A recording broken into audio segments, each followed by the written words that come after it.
எல்லாருக்கும் வணக்கங்க. இப்போ டியூஸ்டே அன்னைக்கு ஒரு இன்சிடென்ட் நடந்திருக்கு. அது என்னங்கிறத பார்க்கலாம். வாங்க வீடியோக்குள்ளே போகலாம்.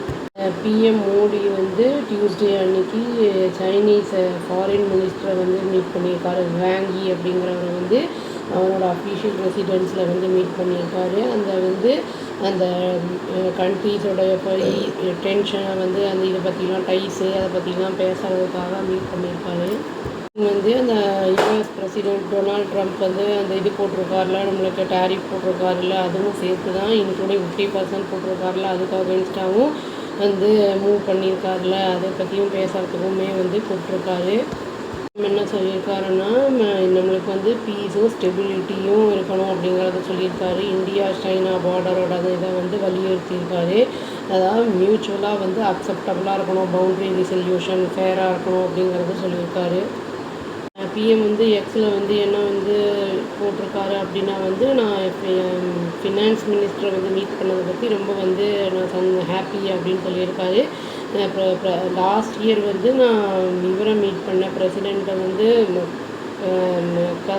லாஸ்ட் இயர் மீட் பண்ணேன். இந்தியா சைனா ரிலேஷன்ஸ் நல்லா ஸ்டெடியாக இருக்கும் அப்படிங்கிற மாதிரி கைட் பண்ணுற மாதிரி தான் போச்சு அப்படிங்கிற மாதிரி சொல்லியிருக்காரு. இவங்களோட நெக்ஸ்ட் மீட்டிங் அதாவது டைம்ஜன் அந்த இதில் சைட்லைன் எஸ்இஓ சம்மிட்டில் இருக்கும் அப்படிங்கிறதையும் சொல்லியிருக்காரு.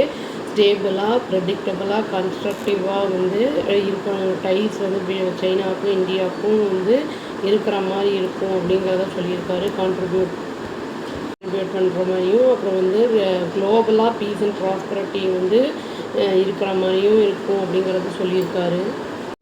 இது பாகிஸ்தானுக்கு பேக்காக இருந்தால் கூட பகல்காம் அட்டாக் ஆனதுக்கப்புறம் இந்த ரீசெண்டாக இந்த ஸ்ட்ரெயின் ஆகிருக்கு. அதாவது பிட்வீன் நியூ டெல்லிக்கும் பீஜிங்க்கும் அந்த இது தெரியுது அப்படிங்கிறத அவர் சொல்லியிருக்காரு.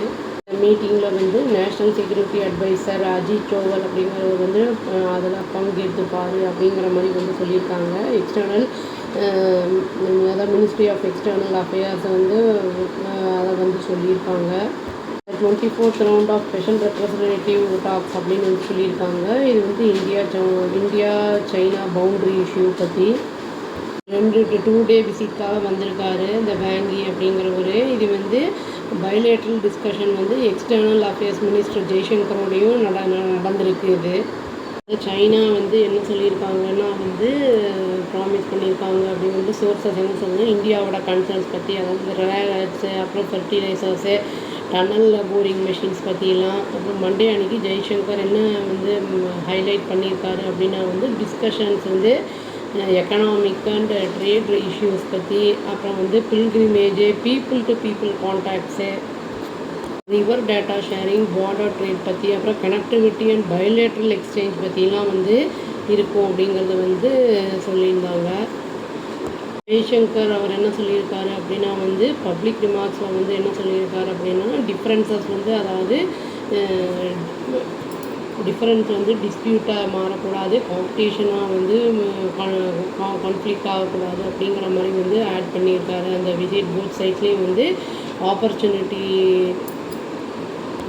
அதை ரிவ்யூ பண்ணுற மாதிரி பைலேட்ரல் டைஸையும், அப்புறம் எக்ஸ்சேஞ்ச் அவங்க வியூஸை நம்மளோட அந்த 2 பேரோட கண்ட்ரீஸோட வியூஸ் பற்றியும், குளோபலாகவும் ரீஜனல் டெவலப்மெண்ட்ஸ் பற்றியும் இருக்கும் அப்படிங்கிறது சொல்லியிருந்தாங்க. இவர் பிரைம் மினிஸ்டர் மோடி இது சைனா போகிறது எக்ஸ்பெக்ட் பண்ணப்படுது. ஆகஸ்ட் 31 செப்டம்பர் 1-2 நாள் போகிற மாதிரி இருக்கும் அப்படின்னு சொல்லியிருக்காங்க.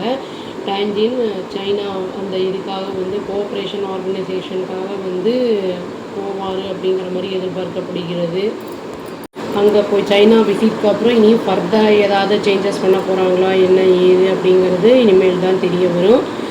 பார்க்கலாங்க. அவ்வளோதான். Thank you. Please do like, share and subscribe our channel and click the all option and tap the bell icon. Thank you.